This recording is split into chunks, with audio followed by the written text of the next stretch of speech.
Hey, what's up? Rowan and Excel Ultimate here with episode 1 in a new World Ultimate Championship video series. In this one, we're going to take a look at USA versus Japan and figure out what they want to do, what we want to do, and how we can get them to play our game, some strategy adjustments that we made to help win the World Championship 15-4. So let's dive right in here on film, and we are going to look at what they want to do, which is huck the disc on a counterflow motion off a break. And you can see that example pretty easily here in the quarterfinal game against Japan, which is a must watch. I think you can get every video from this over on Ulti World, and this one is definitely one of the games of the tournament. So there you see that little inside break. If you missed it, what's happening is Japan is going to be getting the disc off the sideline this way. And while the mark is going to seal, they're going to send another cutter just horizontally. And the best part about this is the throw. If we use just kind of like a purple, it's just going to be a flat throw. It's not even a break mark throw, but it's going to be the same as a break. We call that a functional break in DC. And if you want to learn more about that, you can take a look at the World Ultimate Championship skill building course that we're going to highlight a few skills that we saw in Australia and how you can use them. So once they get this flow, let's let it roll for a second. There's the throw across the field. And now what's going to happen is most defenders are going to expect flow to continue down the side of the field. It's just the logical next step. That's where the disc is moving. That's where momentum's heading. But what Japan wants to do now is they want to curl a deep cut to the back to where the disc came, and then use just kind of a bladey huck to get it there. The reason for this is they have great edgy throws. They all throw that outside in very well. It's hard to close, and since they don't want to throw sky balls, especially against teams like US, us, Belgium, that they want the disc to get there quickly and on timing.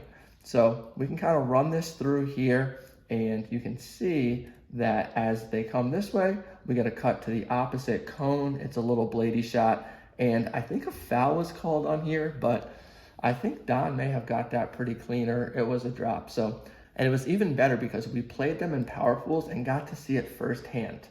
So early in the game, we were trading points. It was pretty windy, and the same thing kind of happens. They get the disc off the sideline here, and they're starting to flow towards the opposite sideline. And we notice here as the mark kind of sets this backhand, they hit this inside break, which is, we'll call it the functional break, pretty much an open side throw. And once you break the mark once, it's a lot easier to break the mark 2 and 3 times. This is very consistent with truck stops offense, dare I say. My first year not on truck in a long time, but we do the same thing. It's an easy break that turns into 2 or 3 breaks, and then the damage becomes a little bit more for the defense. So they break here, and then they get another break here, and now they've moved the disc laterally across the field to the break side, so our downfield cutters are out of position. They get that second break here, and they throw that same bladey break huck, and they get a goal against us. I mean, it's pretty incredible that Antoine was so close to covering that all the way on the break side. He almost made a play on that. But still, that's as good as it gets. Break, bladey, break, huck. And we saw that. We saw that in pool play, and we start to realize kind of that is their bread and butter. That's going to be the look they want. Instead, now we're going to take a look at what we wanted, and then we'll combine the two things and how we talk strategy to make it happen. What we want, especially when we're playing Japan, is we want this forced backhand right here. We want the disc to live on this open side. We don't want them coming across the field to these little breaks. And it's kind of funny because, 15, 20 years ago, they're probably like, don't get beat to the open side, don't get beat to the open side. But, especially at the highest level, that's really gone out the window with the talent of the throwers. So we want the disc on the open side. Even downfield, we're okay with that. That's totally fine. And from here, another open side under, but they're still on that side. And then they take this huck from the trap or the open side, and we're gonna let our playmakers like Jabron there make a play. So these are the hucks that we want Japan to take. We don't want to give up those break side blades. All of that has set the stage for the World Championship, where we took on Japan 2 or 3 days after we played them in the pool play, power pools.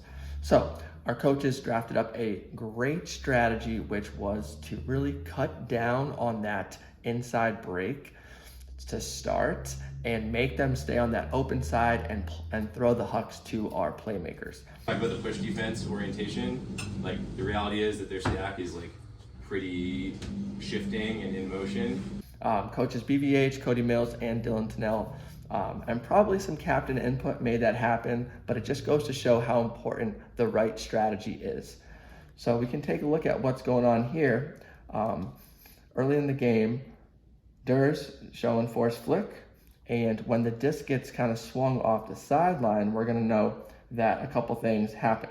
The second swing occurs, and then Durs repositions from kind of on his player to create a buffer. This is just to stop that slash that we had seen or that we did not want to give up. We don't want to give this one up where they catch it on this like open side, but their momentum takes them to the break side, and then from there they can either hit these big break hucks or counterflow shots. So we're getting all the way into the lane there from Durs. That's perfect. Even more, and you'll notice here, he's giving up a 10 to 15 yard open side throw. That's great. That's what we wanted, and it's really important that everybody on the team was buying into that. So this might look kind of unusual, but hey, that's the team strategy, and that's what we're doing. So if we keep rolling the tape a little bit, we'll see it too from the front of the stack from Michael, who quickly repositioned. I'm not sure if you saw it there, but downfield he was playing in the correct spot, which obviously you don't want to give up this huge under. So he's kind of back on the back hip on the open side, but as his player kind of gets to this spot where he can make this break side cut, Michael Ng out of the revolver flips here, repositions and orbits, and now is stopping this little slash across. Again, we are going to be forcing this space. Let's keep them on the trap side and see if they can beat us there. So great positioning early on, and it kind of already pays off where they go open side here with great pressure from Nate Goff on the layout, and they take this open side huck, which A, went out of bounds, but B, you can see we had eyes up, we had help, and that was going to be a very tough catch if it stayed in bounds. So this is 1 point for the strategy and the strategic adjustments, and we were able to kind of execute this throughout the course of the game to hold Japan to only four goals. There's a position check from Rafi here. This is great. Again, really stopping here. He has a little bit of a buffer, and if it's thrown, he's right on the hip. That's great. Notice that one pretty early. Even as the disc goes backwards here, this is going to open up if we use kind of blue, all of this more, the open side space. But still, we stay disciplined, we stay on top, and again, we're okay with that. So I think this is honestly how most teams should play truck stop, and other teams that like to do kind of these little breaks early to get things in flow. I think the open side break side is completely misunderstood. Maybe I'll do a full kind of seminar on how the modern game is being played. So good check. That's Rafi there, playing it correctly. Let's go ahead to 4-0 here. This is a culmination of two things. If you're a coach or if you're a captain on a team, relentless pressure is going to, especially if you're taking away what the other team wants to do, they're going to start to play your game. That was the goal going in, right? We wanted them to play our game. Here, Japan gets a center, and then off the pull play, they huck it to the open side, and we go play. We say, you're going to huck to our matchups. We're going to take that. John makes a great play, runs past the Jet Arakawa here, and yeah, this is a huck that we wanted to go up, and even though that's one of the best deep cutters in Asia and Japan, maybe in the world, we'll take that matchup if it's just a shot on the open side. So another win for our strategy there.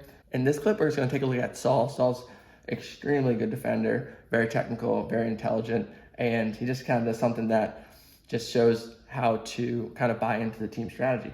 Watch here, we have a jab step from number 7 going to the break side, and Saul is very reactive. Saul kind of jumps it and gives up like a little fake break 7 cut to the open side, which again, at first glance might not look like that's the right defense to play in that situation, but again, that's part of the team strategy. Later on in the point, here we go to, they get closer to the end zone.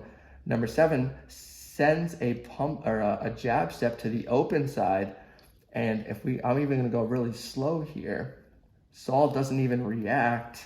There's the jab step, and Saul doesn't even chase. He's just waiting for the player to come back to that spot we don't want. So this is just a great kind of individual awareness.